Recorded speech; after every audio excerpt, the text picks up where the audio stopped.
Of course, it's really amazing to see such a great report that was presenting, of course, and the things that are happening in our country, of course, Kuwait, when it comes into, let's say, having such a great facilities opening for, of course, all of, let's say, the people that are living in the country. Such a great building, as we've seen in the, let's say, report, great, let's say, hospital and so on. So with that, we're going to head to our second report, which is going to be about the basic principles of the self-defense training seminar. So we'll head to that report, and then we'll be back again to continue with our guests.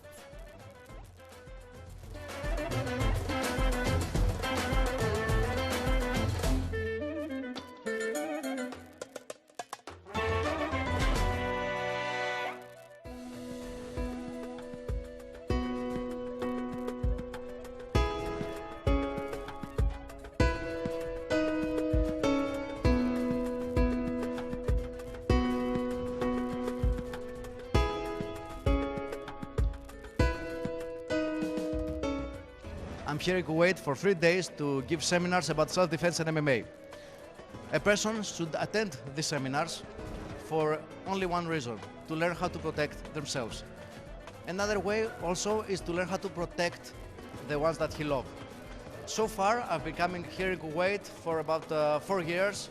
This is my 4th time here in Kuwait, and working with the Kuwaiti Olympic Health Committee, the health club, with Dr. Ismail Radwan.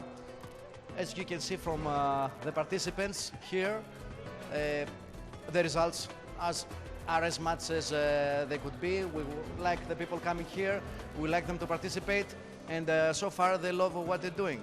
They like that they learn new ways from the expert in self-defense. So we invite you here to come and work with us and learn how to protect yourself. Thank you.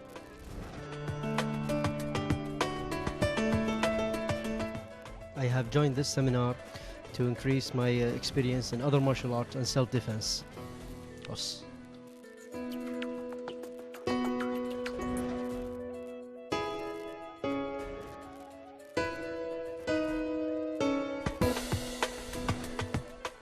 I am here at the DRCS seminar in the Olympic Committee of Kuwait. It's a very good seminar. We teach self-defense and many MMA tactics. MMA being mixed martial arts. I advise everybody to come here. Like, learning how to defend yourself is quite a necessity in this time and age. Thank you very much.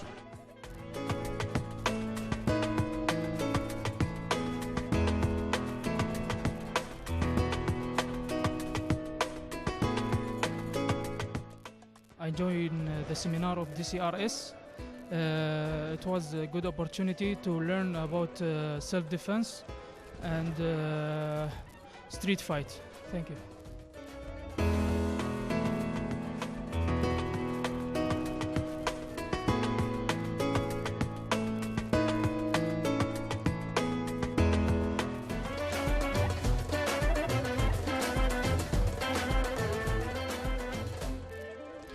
And we are back, dear viewers, after our report when it comes into a self-defense training seminar. With us, we would like to welcome our guest, Ms. Tertidis, self-defense coach. I'm so sorry when it comes into pronouncing your name, That's okay. of course. So really happy to have you here in Hala Kuwait. Thank you, it's great to be here. Yes. So maybe at the beginning, you would like to tell the audience more about the, let's say, training course that you've been presenting in Kuwait. Well, for me it was the 4th time here in Kuwait, and this time it was about the basic principles of self-defense. It was a seminar that was conducted not only for the people who wanted to learn self-defense, but also for coaches who wanted to learn something new, and for people who would like to learn the system that I teach. This system is based on, this program is based on a system called DRCS, Directive Reactive Controlling System. It is a Greek system, Yunani. Yes. And so far in Kuwait it goes very well. We've been working with Master Ismail Radwan for a long time, and every time that I come here in Kuwait I go and work with him at the Kuwait Olympic Health Committee at the club there. Yes. So as you mentioned, now this is not your first visit when it comes into Kuwait. So when it comes into giving such seminars, are they the same, or each year are they're like kind of different from the other? Usually we do different seminars, but sometimes when we see that there are new people coming to the seminars, we try to give them something from the old seminars also, something to work better on this. Yes. Because we start from the A and go to the B, and when people come straight to the B, we try to solve something from the old seminars in order to be able to keep up in a better way. Yes. So when it comes into presenting such a, let's say, a new methods, a new way, when it comes into, of course, the seminars that you're presenting, Yes. how important do you see these kind of techniques when it comes into presenting them, of course? Well, I had many questions from the people who came to participate. For example, many were worried not only for here, for Kuwait, if something bad happens to them, but they were worried also if I travel to another country. And maybe I'm a target because they see a foreign person, and well, with all the stuff that's going on in Europe, for example, these days, they're afraid that something may happen, and they start asking questions. What will I do if somebody comes to grab me from the throat, somebody Yes. tries to attack me with a knife? So I think that this seminar was very helpful to the people that came to participate. So also when it comes into, of course, the seminar and people that were attending, are they only for men, gender, or it was No, normal it to was be mixed? men and women. There is also a police officer who came to attend because she's a professional Yes. in their field, and she wanted to learn something more that will be more helpful with her line of work. So also maybe you'd like to tell us about yourself and the achievement that you've been accomplishing, of course, when it comes into the World Defense Championship, 3 times as a row, let's say, yes. Yes, the truth is that I took the World Championship in self-defense in 2010, 2012 and 2013. Yes. And the Pan-European Championship in 2010. After that, I stopped going to championships yes. because not only I was old for the championships, but also I was the president of this organization, and I didn't think that it would be a good thing to participate in these championships. Yes, and of course it's such a great achievement when it comes to, of course, having these kind of, let's say, competitions and attending them, of course. And this championships is where I met Dr Radwan Ismail, who is the person who invites me every year to come here to do these seminars. Yes, of course. So also when it comes into you choosing this kind of field and of course presenting it to the world and people around you, like what made you actually, let's say, get interest in it? Well, first of all, my father was in martial arts. He was a boxer, he was a jiu-jitsu instructor, and when my time came at the age of 18, I went to the army, the special forces in Cyprus, and after that I went professional. In the army. I was at the Hellenic Coast Guard for 17 years. Yes. So my line of work was very helpful to open my mind and try to decide which kind of field I would like to continue with. Yes. So also when it comes, of course, into, let's say, the self-defense techniques and so on, especially when it comes into, let's say, a woman, because we all know that these techniques need practice. Of course. And of course, when it comes into, of course, let's say, some kind of attack that happens to a woman, it's really necessary for a woman to think fast and know what to do. So do you think that a woman learning these kind of techniques would actually help them no matter what, let's say, they will face from, let's say, gender side and so on? Well, let's say this, practice makes perfect. Yes. This is something for the men and the women. But sometimes women and men think that if they come to a seminar and learn one technique, they're ready for the streets. It's not like that. If you don't go to an everyday class, you will not be able to absorb the techniques the right way in order to, if something happens to you in the streets, you must react the way that you're supposed to. Yes. Because they're frozen. If something happens to the street, you're frozen. Yes, indeed. You need to practice again and again and again to realistic scenarios in order to achieve the best way. And of course, these classes are really important, especially again when it comes into, let's say, women themselves and learning these kind of techniques to protect themselves. Of course, it's really important. Yes. So when it comes into, let's say, having self-defense courses and so on, how important are they and reflecting when it comes into, let's say, psychological side and maybe from the physical side and so on? Well, that's the important thing in the seminars. If a seminar is not realistic, for example, in the old days with the traditional martial arts, we were doing things like grab my hand and I will take you down. That doesn't work in the streets. So in these seminars, we try to give the persons stressful situations in order to show them how it will be in the streets. Of course, we cannot do this 100% because we don't want to hurt anybody, but at least we're doing the most realistic way. Yes. And that's the important thing. And how did you see the reflection and the reaction when it comes into the people who are attending this seminar? Well, it's not the same for everybody because, for example, if a person comes to me to participate in a seminar and this person was violated, he will not react the same way. So I need to work more with him. His psychology will be different. If there is a woman who had problems, let's say, for example, with a police officer who had problems in the streets, it's all about what they had in their lives, situations, and what they will deal from now on. So according to these situations, I try to do different training to each one of them. Yes. So also when it comes into, let's say, teaching people about self-defense, like when do you prefer is the right age for a person to start, let's say, learn about self-defense and start to react towards it? Well, self-defense is something that everybody should know. Everybody should learn. But they ask me, for example, I have a child, I have a kid, he's 5, 6, 7 years old, can I bring him? No. I think that the kids should start with traditional martial arts because they need the discipline of the martial arts. So I would say that about 12 to 13, it would be a good age for somebody to start, yes. Yes.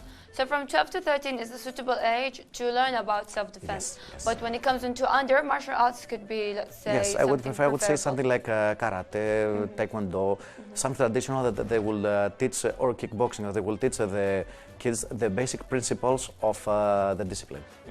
Discipline, because yes, the kids want to play all the time. Yes. And because self-defense is something more free of movement, they will not have the discipline that is required in order to learn the techniques. It also could be more difficult for them to understand and realize what's going on. Exactly. Yes. They will not understand why they're doing this. They will not understand the danger. They will say, okay, why should I do this? Because the danger is this, and this. No, I don't understand. It's like this. Yes, They're indeed. kids. Yes, and of course, again, disciplines comes in Exactly, and play a exactly. big role, of course, out of it. So when it comes into presenting, let's say, self-defense courses, how long does it take for a person to be, let's say, prepared for having or knowing about self-defense? Like, is there a certain time? Well, that depends from his training history. For example, I had some people in the seminar that they had the second dan in Kyokushinkai Karate. A person who is in martial arts, it's more easy to learn self-defense. And after that, there are the persons who can understand the things easily, and some people who cannot understand things. So I have to work a lot of time with them. Yes. So it's not a question that I can answer easily and say you will need a period of 6 months or more. Yeah, so it depends and it depends on every from person, yes. person to person, of course. So also when it comes into, let's say, you coming from, let's say, a foreign country and comparing that country to Kuwait and people who are attending these courses and their reaction towards, let's say, self-defense and so on, and of course when it comes into martial arts, how do you feel the difference? Like, is there a big difference when it comes into, let's say, people attending these seminars, or are they exactly the same? It's exactly the same. Men are men and women are women. Yes. Since one person has one head, 2 hands and 2 legs, it's the same thing. Yes. The only thing that is different is the situations that they have lived. And that's exactly person to a person, not country to a country. Yes. So also when it comes into, let's say, the activities that maybe in the future you're planning to have, maybe, let's say, future seminars or future ideas that we'd like to present? Well, from tomorrow we start a training program at the club, at the Olympic Committee Health Club. It's about hand-to-hand combat for civilians, law enforcement personnel and military personnel.